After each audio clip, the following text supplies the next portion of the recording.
네, 안녕하세요. 언더스탠드룸의 루틴쌤입니다. 오늘도 이어서 뉴턴의 운동 법칙 중에서 가속도 법칙 6번째 시간을 가지도록 하겠습니다. 벌써 6번째네요. 몇 번째가 될지는 아직 모르겠지만 저는 계속해서 열심히 영상을 올리도록 하겠습니다. 자, 이번에서는요, 저번에 마지막에 이제 공지를 해드렸듯이 이제는 세 개의 상자가 실로 연결된 경우, 와, 상자가 3개부터 되면 머리가 좀 아픕니다. 그쵸? 풀 생각을 하지도 못하는 학생들이나 그런 분들이 있을 수도 있어요. 저도 그렇고요. 네. 하지만 차근차근히 한번 해보도록 하겠습니다. 자, 문제가 이렇게 주어졌다고 상상을 해보죠. 이번 3개 상자를 100N의 힘으로 당기고 있을 때 힘들의 관계를 계산하라. 자, 그러면요. 3개 상자가 동시에 움직일 테니까 실로 연결됐기 때문에 하나로 있는 것처럼 상상하면 되죠. 10kg짜리를 100N으로 끄는 것과 큰 차이가 없습니다. 그래서 A는 n분의 F 공식을 이용해서 가속도를 계산하면 10분의 100에서 10, 1초의 속도 변화가 10씩 증가하는 일이 벌어지게 되는 겁니다. 100N의 힘이 일정하게 주어지고 있기 때문이죠. 네.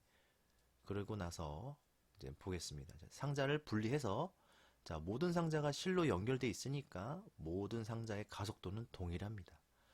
이 가속도와 질량을 가지고 각각의 주어진 알짜 힘을 푸마 공식으로 계산할 수가 있죠. 질량 곱하기 가속도를 넣으면 네, 제가 이 글자를 잘못 써서 금방 수정을 했습니다. 자, C의 알짜 힘이죠. A의 알짜 힘이 아니고 당연히 5 곱하기 10에서 50N, B의 알짜 힘은 네, 30N. 그쵸? A의 알짜임은 네, 20N이 됩니다. 그래서 총합 100N이고요. 100N의 힘을 고르게 분배해서 똑같은 가속도를 유지하고 있다. 이렇게 상상을 하시면 되고 여기까지는 어렵지 않고요. 그 다음에 이제 작용, 반작용의 관계를 알아보도록 하겠습니다. 항상 저는 사람부터 체크하는 걸 좋아하죠. 당연히 사람이 힘을 줬기 때문에 우리가 이 문제를 풀고 있다는 점. 자, 이 화살표를 해석을 하면 누가 누구를 당겼다? 사람이 A 상자를 오른쪽으로 100N 당긴 게 된 겁니다. 그쵸? 이거를 정확하게 상자한테 화살표를 붙여서 표시를 해보겠습니다. 자, 이렇게 표시하는 게 맞죠? 제가 항상 말씀드렸지만 힘을 받는 대상에게 화살표를 표시해 놔라. 네, 그러면 분석하는데 큰 어려움이 없다.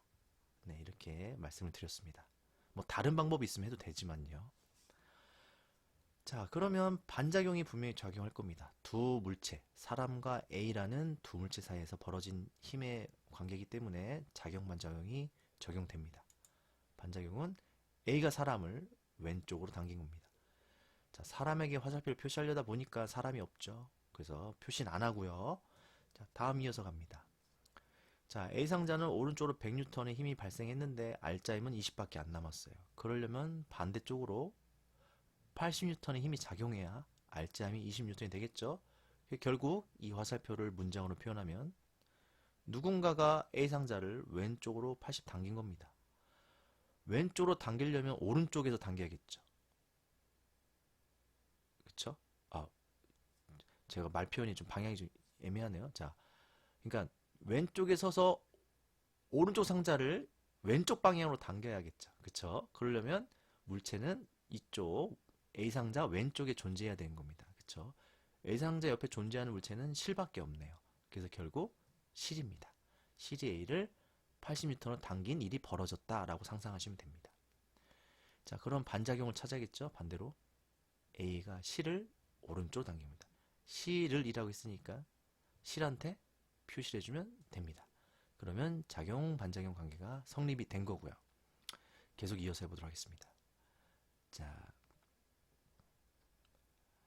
자, 이번에도 똑같은 겁니다. 아까 저번에 말씀드렸지만, 네, 실의 입장에서는 어떤 힘도 작용하면 안 돼요. 그래서 반대쪽으로 80N이 작용을 해야 됩니다. 그래서 무엇이 실을 왼쪽으로 80N 당겼다라고 표현을 하고,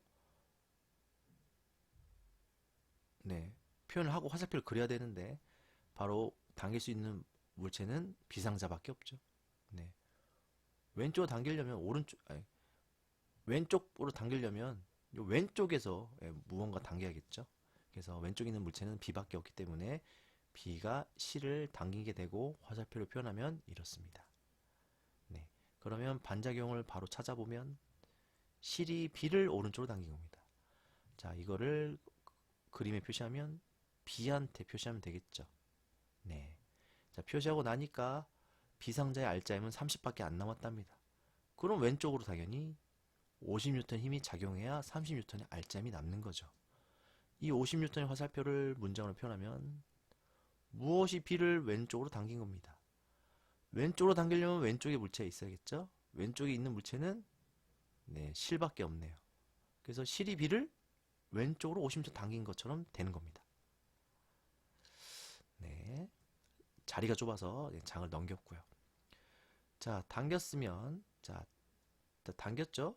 네, 당겼으면 당연히 반작용이 존재하겠죠. 네, 반작용이 뭐냐? 당연히 반대가 B가 C를 오른쪽으로 당긴 겁니다. B가 C를 이라고 했으니까 C한테 화살표를 표시해주면 되는 거죠. 네. 근데 C의 입장에서는 힘의 균형이 맞아야 됩니다. 즉, 당기는 순간 반대로도 당긴 것 같은 효과가 벌어지기 때문에 반대로도 50N 당긴 것 같은 힘이 발생할 수밖에 없는 겁니다. 그래서 결국 양 두 개의 실은요, 이 그림에서 어떤 영향도 끼치지 않았다. 이걸 말씀드리고 싶은 거예요. 이것만 아시면 됩니다. 네, 그거를 요 화살표를 문장으로 표현하면 무엇이 C를 왼쪽으로 당긴 겁니다. 왼쪽에 있는 물체가 왼쪽으로 당기겠죠. 당연히 C상자밖에 없기 때문에 대상은 C가 되는 거고요. 작용을 찾았으니까 반작용을 찾아보면 C이 C상자를 당긴 겁니다. C상자한테 그려주고 오른쪽으로 50N 그리면 되겠죠. 이해되시죠? 자, 또 왼쪽에 화살표를 그리려다 보니까 R자임이 50이네요. 근데 이 자체가 50이네. 오른쪽 50. 동일하죠? 그러니까 어떠한 힘도 추가하면 큰일 납니다. 힘을 추가하게 되면 R자임이 50이 될 수가 없죠. 네, 이 R자임을 가지고 분석하면 됩니다.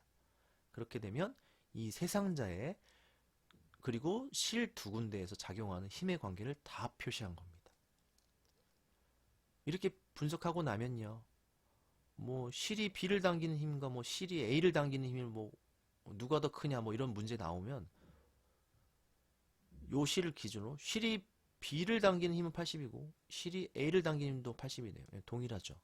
이렇게 같다고 설명해 주면 되고, 아니면 A가 C를 당기는 힘 80과 B가 요쪽 C를 당기는 힘 50N 누가 더 세냐 뭐 문제 내면 당연히 이쪽 힘이 더 세네요. 그냥 있는 대로 분석하면 됩니다. 이런 식으로 분석하면 어렵지 않다는 겁니다. 이번 영상은 여기서 마무리하도록 하겠습니다. 오늘 여기까지 할게요. 다음에 만나요.